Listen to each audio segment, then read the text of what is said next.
melhor. Os fins justificam a violência. Esse é um princípio de Maquiavel, de que os fins justificam os meios. Mas, por exemplo, olha a violência do que foi, por exemplo, o regime nazista na Alemanha, do que foi o regime fascista na Itália. Mas ninguém defende o regime nazista. Você está aqui defendendo Mandela. Nenhuma, querido, mas é o que eu estou dizendo para você. É a partir de... Sua analogia foi péssima, daquela experiência de violência. E aí, só de carregar todo esse legado com relação a essa data instituída pela ONU de forma unânime em 2008, não tenho dúvidas de que Nelson Mandela é, sem dúvida nenhuma, um dos grandes pacificadores da história da humanidade. Frederico Rodrigues pensa um pouco diferente, totalmente diferente, concorda, discorda? Eu penso mais ou menos como Mandela, né? Se você for ler o livro dele, Longo Caminho pela Liberdade, você vê que ele lá já se define como um comunista. E ele define também as ações e, inclusive, os atentados que ele autorizou. Então, se você for perguntar para os apologéticos, para a grande mídia, para todo mundo que participou dessa criação do mito em torno de um falso herói, que foi o Mandela, realmente ele vai sair como uma pessoa boa. Agora, se você perguntar para o próprio Mandela, segundo os próprios livros dele, e segundo também as pessoas que trabalharam com ele na época do CNA, na época do Partido Comunista da África do Sul, você vai ver que não é bem assim. Que há muitas manchas no legado dele, e justamente por isso eu não acho que justifica a fama de herói que ele recebe hoje. Olha, eu penso o seguinte, querido, o fato da pessoa ser um comunista ou participar de um partido comunista, não cabe a ele a pecha de ser uma pessoa que seja, digamos, totalmente contrária ao bem da humanidade. Muito pelo contrário, o comunismo, na sua essência, é uma doutrina política que quer, acima de tudo, o bem para todos, a igualdade para todos, né? Se você for pensar, por exemplo, nos ideais que o próprio Jesus Cristo, cristão, carregavam, esses ideais eles estão muito próximos, por exemplo, do que é pensado lá no chamado comunismo primitivo, que é o quê? Que é a igualdade das pessoas, que é uma relação de harmonia entre a sociedade e, acima de tudo, a abolição das classes sociais. Por isso eu não tenho problema por exemplo, rotular o Nelson Mandela como comunista. Inclusive, ele participou, de organizações comunistas, mas ao longo da sua história ele rompe com esse processo. Mas não que isso seja um demérito para a biografia do Nelson Mandela. Demérito ou virtude, Fred? Não, demérito completo. Não sei de onde a Dergente está tirando isso. O simples fato de uma pessoa se identificar como comunista, para mim, já é uma terrível mancha na carreira dela, de onde ela não pode se livrar. Posso fazer uma pergunta? Se alguém se identificasse como pertencente ao partido nazista, você se sentiria incomodado? Aí você está fazendo uma confusão crassa não é confusão, não. Você entre nazismo e comunismo. Você se sentiria incomodado? Você está fazendo uma confusão crassa. Você se sentiria incomodado? Não, você está fazendo uma confusão. Não, você se sentiria incomodado não. Não tem problema nem em participar do Partido Comunista, nem do Partido Nazista para você. Nós estamos falando de dois aspectos políticos mas você totalmente se sentiria incomodado? diferentes. Porque a única diferença que eu vejo, e isso é histórico, a única diferença que eu vejo entre comunismo e nazismo é que o comunismo matou pelo menos 5 vezes mais pessoas. No entanto, o comunismo, hoje em dia, ele foi lavado na sua própria sujeira pela mídia. E é daí que vem esses falsos heróis como Mandela. Se comparou com Jesus Cristo, comunismo completamente errado. Jesus Cristo nunca forçou a distribuição de riquezas. Ele simplesmente incentiva você a amar o próximo como a si mesmo. Não é o que o comunismo faz. O comunismo vai lá, toma o que você produziu e faz uma distribuição forçada. Se você reclamar, você é morto. Então não é isso de falar, ele é comunista, ele não é mal por isso. Ele era mal justamente porque ele adotava os princípios do comunismo, que não é mais essa experiência romantizada que o Edegênio trouxe aqui, distribuição de riqueza. O comunismo, desde aquela época, já passou a ser uma experiência de concentração de poder. E o que incomodava o Mandela e o grupo dele naquela época não era o apartheid, não era o fato de negros serem segregados, era o fato de que não era ele que estava no controle daquele apartheid, não era o grupo dele que estava segregando os inimigos. Então, se você for fazer essa análise histórica e verdadeira, e que não vem só dos livros do Mandela, mas dos livros e entrevistas de pessoas que conviveram com ele naquela época, eu realmente não sei como esse cara pode ser um exemplo de virtude e de moral na nossa sociedade hoje em dia.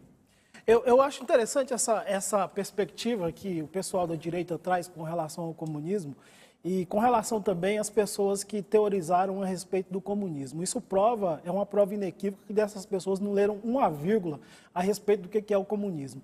Se eu for dar uma história acerca da onde ele funcionou? Se eu for constituir... Onde ele funcionou, conta pra gente. O senhor pode deixar eu responder, por favor? Claro, mas depois você me responde onde ele funcionou? Sim, senhor. Então, tá. É porque as experiências comunistas não são experiências que nós podemos dizer o seguinte, olha, efetivamente eu tive um país onde o comunismo se implementou. Desculpa, a experiência comunista, ela nada mais é do que um processo de um caminho para uma nova humanidade, para a superação desse capitalismo atroz que nós nos encontramos nesse momento. E ninguém Eu nunca acho vai muito acertar? interessante as pessoas levantarem esse debate a respeito das críticas, que inclusive os partidos de esquerdas fazem a respeito da Constituição dos seus estados nacionais, e o Mandela não foge dessa regra. Se a gente for estudar, por exemplo, a perspectiva das revoluções africanas, o que você tem como característica nas revoluções africanas? Sim, esse alinhamento com a perspectiva marxista, com a perspectiva comunista, mas ao mesmo tempo, o que você percebe? É que essas revoluções comunistas, especialmente na África, elas não nasceram do seio da própria população. E isso obstaculiza, sem dúvida nenhuma, o processo de transformação revolucionária dentro da África do Sul e em outros países. Ou seja, você trouxe mais um exemplo de onde o comunismo não funcionou. Agora, dá um exemplo onde o capitalismo funciona. O tempo Se a inteiro. gente for pegar, Onde por você tá exemplo, aqui? o Olha o Haiti. ar-condicionado, olha que gostoso. Se a gente for pegar o Haiti. Olha as roupas, olha você bem vestido, olha Se você nós, utilizando seu inclusive celular. uma roupa africana, Capitalismo. né? Ah, mas Se nós feito por formos um pegar capitalista, o Haiti. provavelmente. Olha seu celular também vou é um trazer celular africano. Vou trazer uma... Eu te pedi algum lugar onde o comunismo tivesse funcionado. E o que você trouxe foi, mais uma vez, falar que as revoluções comunistas na África não funcionaram. Então, até mesmo o seu melhor exemplo de comunismo é um exemplo de fracasso. E outra coisa, se você for olhar Moçambique, Angola, Congo, todos esses partidos onde a liberação nacional comunista entrou na época da Guerra Fria para retirar, para fazer aquela influência ali, que na verdade o que eles queriam era as riquezas da África mesmo, todos esses partidos, todos esses países sofreram um democídio na sua população. Aonde o comunismo tentou ser implantado, ele não teve sucesso, e você mesmo afirmou isso. Mas o grande problema aqui não é só a falta de sucesso do comunismo, é a falta de capacidade de ter sucesso no comunismo. Porque mesmo que você seja uma pessoa extremamente bem intencionada e saiba certinho como tem que fazer para o comunismo ser implantado, mesmo que todos os outros antes de você não tenham conseguido, mesmo que você tenha todas essas boas intenções e tente implantar o comunismo, quando você estiver chegando lá, um mais poderoso vem, bate na sua cabeça, te mata, te põe na cadeia no cemitério e passa a fazer a versão dele de comunismo. É assim que aconteceu em todas as experiências históricas. Você, como professor, deveria saber disso. Eu penso interessante a capacidade que vocês têm de falsear a história. Isso prova que vocês Onde têm o comunismo deu certo, então? total desconhecimento. É só trazer o a respeito da exemplo e a história. discussão encerra. Olha, camarada, eu posso dizer para você, Camarada. onde o capitalismo deu certo. Aqui no seu essa celular, é a no seu discussão. celular, no ar-condicionado, nas suas roupas, O sistema social. no carro que você pegou para chegar aqui. Um sistema social onde as pessoas estão passando fome, um sistema social onde as pessoas morrem constantemente pela violência do Estado. Mas ninguém pela matou mais que o Estado comunista, 100 milhões de pessoas, 60 milhões só na China. Estado. Então, onde esse modelo de produção social é um modelo de produção social que deu certo. Olha, muito pelo contrário, as nossas contradições, elas são resolvidas a partir do seio do próprio povo. Então, é a partir dessa perspectiva que nós devemos pensar uma nova sociedade. O próprio povo que é os Castro lá. E a superação dessa nova sociedade exige, acima de tudo, a superação dessa sociedade exige, acima de tudo, uma compreensão acerca da história. Pelo que eu vi, você não tem essa compreensão a respeito da história. Sem seus exemplos de sucesso do comunismo. O que nós temos... Nelson Mandela, revolucionário ou pacificador?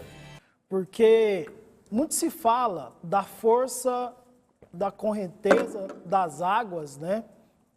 Quando elas tudo arrastam. Mas não se fala da margem que oprime essas águas.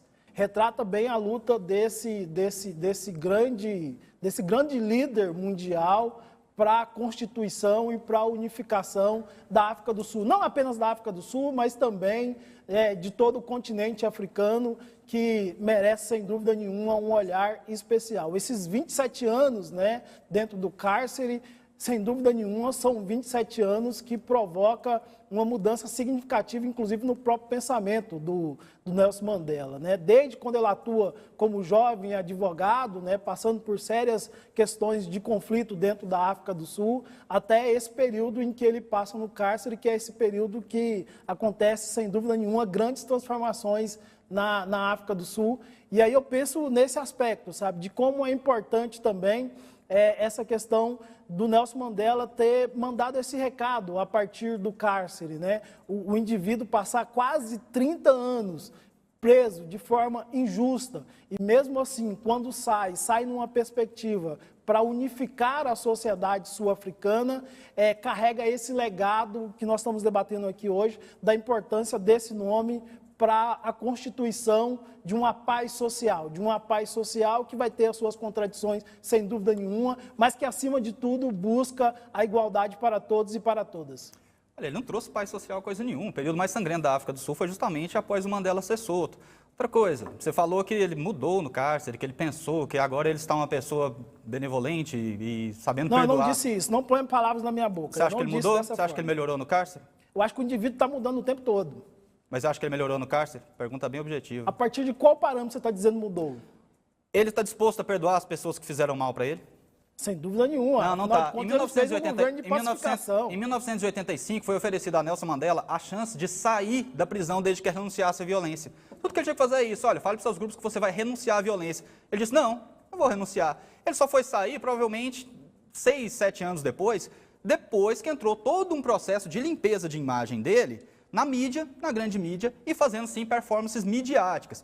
Toda essa questão aí do Mandela, libertador, Mandela, uma pessoa que sabe perdoar, isso tem nada a ver, pessoal. A África do Sul sofre até hoje com os grupos que ele colocou no poder, que são o COSATU, o DF e o próprio CNA. Também o CNA, né, que é o Congresso Nacional Africano, que na época tinham pessoas boas e que sim eram anti-apartheid, e que foram tomados, o CNA foi tomado dessas pessoas pelo grupo do Mandela, hoje em dia eles estão no poder e ainda até hoje, presta atenção, mandados pelo Partido Comunista da África do Sul. Então, desde 1958, o Partido Comunista tem influência na África do Sul e é justamente por isso que o grupo do Mandela está no poder até hoje, desde a época que ele foi libertado até hoje. De concreto, é que o Nelson Mandela é uma grande referência para as pessoas na África, é uma grande referência no sentido de constituir uma sociedade mais igual para todos e para todas. Não é, na verdade, o Nelson Mandela, o período mais grave, o período onde mais houve violência na África do Sul, foi justamente depois que o Nelson Mandela foi liberado. Que absurdo. E isso foi avisado até por políticos internacionais. Por quê? Porque ele não tinha representatividade popular lá.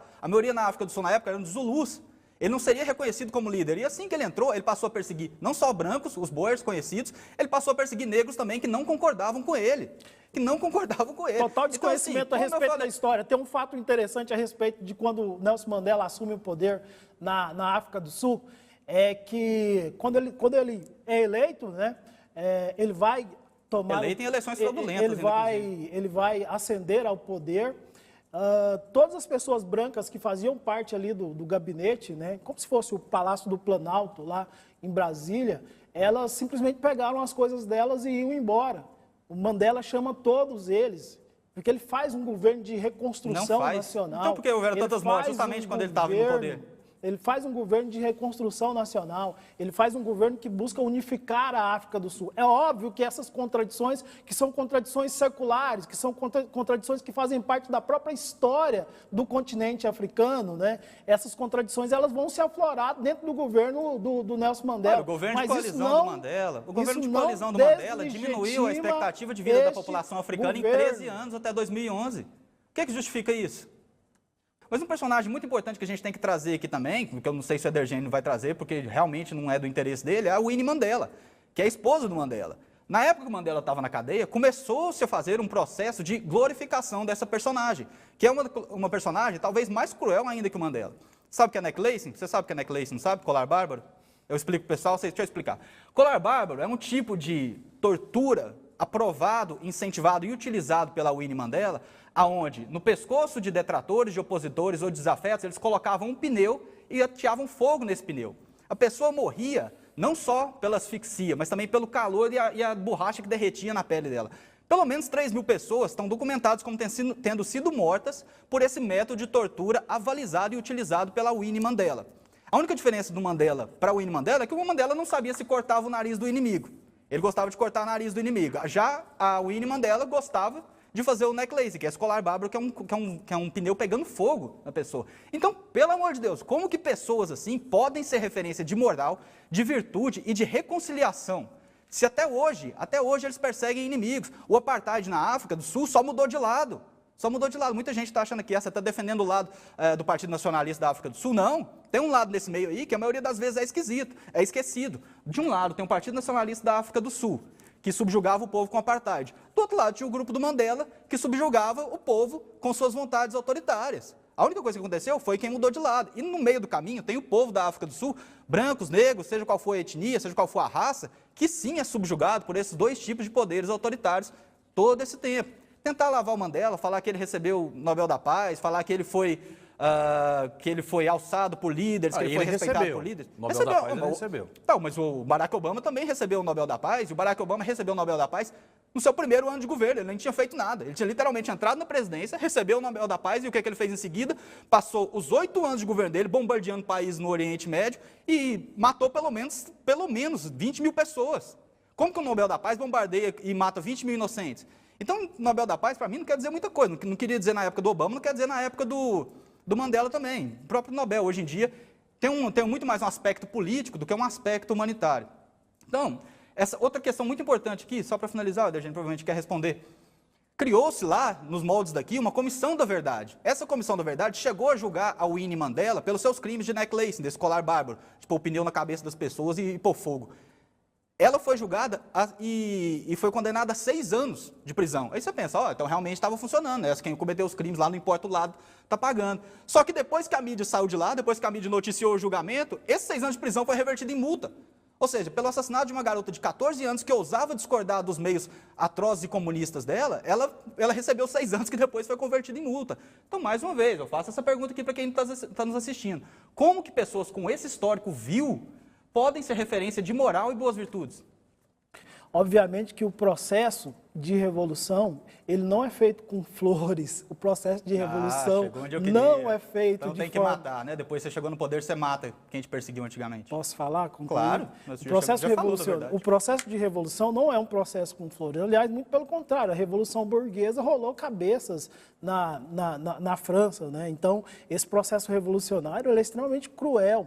Agora, ele tem uma perspectiva que é o nascimento, né? A criação de uma nova sociedade. As contradições acerca do povo sul-africano foram resolvidas dentro da lógica daquele modelo que ora se apresentava. O que a gente precisa... Fala a palavra, assassinatos. As pessoas foram assassinadas dentro dos modelos daquela sociedade. Não usa eufemismo, não. Você não é professor de língua portuguesa. O que nós precisamos fazer? Nós precisamos fazer uma coisa que é fundamental, Frederico, e aí eu te dou uma dica com relação a isso. É olhar para a história com um olhar crítico e, a partir dela, pensar novas formas de organização social, pensar novas formas para fazer com que aquele tipo de sociedade seja superado. Obviamente que a sociedade sul-africana, elas têm as suas inúmeras contradições, mas isso não apaga de forma nenhuma o legado de Nelson Mandela. Isso muito pelo contrário, isso reforça a nossa esperança, a nossa vontade, o nosso desejo, a nossa busca incessante para aquilo que o Nelson Mandela sempre defendeu, Professor, que é uma igualdade entre todos e todas. Isso é melhor. Os fins justificam a violência? Esse é um princípio de Maquiavel, de que os fins justificam os meios. Mas, por exemplo, olha a violência do que foi, por exemplo, o regime nazista na Alemanha, do que foi o regime fascista na Itália. Mas ninguém defende o regime nazista. Você está aqui defendendo Mandela. Nenhuma, querido, mas é o que eu estou dizendo para você. É a partir de... Sua analogia foi péssima, daquela experiência de violência. É muito interessante, né? Ele citou Marx aí, tem um ditado muito importante do Marx aí, que eu acho que condiz mais com esse debate, com os argumentos que estão sendo apresentados aí pelo meu interlocutor, que é o primeiro campo de batalha é reescrever a história. É justamente isso que está sendo feito aqui em questão do Mandela, reescrever a história. Mas eu vou inverter. Eu perguntei das manchas para o professor Edergênio. Você admira em algum aspecto Nelson Mandela? Não tem por que eu admirar. Não há nada no passado Ele não tem nenhuma virtude? Não, as próprias virtudes dele, que foram imputadas a ele, na verdade, não passam de jogos de interesse. Por exemplo, assim que ele foi solto e todo mundo falou que ele era conciliador, na verdade, o que ele fez logo em seguida foi dar o prêmio mais honroso do país dele para um ditador assassino, que era Muammar Gaddafi. Ele era extremamente próximo dos Castro. Então, justamente esse fim da vida dele, que é supostamente onde ele se tornou um herói, se tornou uma pessoa extremamente reconciliadora, né? Foi a parte da vida dele que ele cometeu mais absurdos. Eu falei no começo do debate. Desde que Mandela entrou até agora, a expectativa de vida da população da África do Sul caiu 13 anos. 13 anos. Esse cara realmente está fazendo bem à África do Sul, o legado dele está fazendo bem à África do Sul. Então, vou admirar ele aonde? Onde exatamente está o ponto que eu devo admirá-lo? O tempo terminou, né, que o nosso telespectador, internauta, tira suas próprias conclusões, porque você é suficientemente inteligente para isso.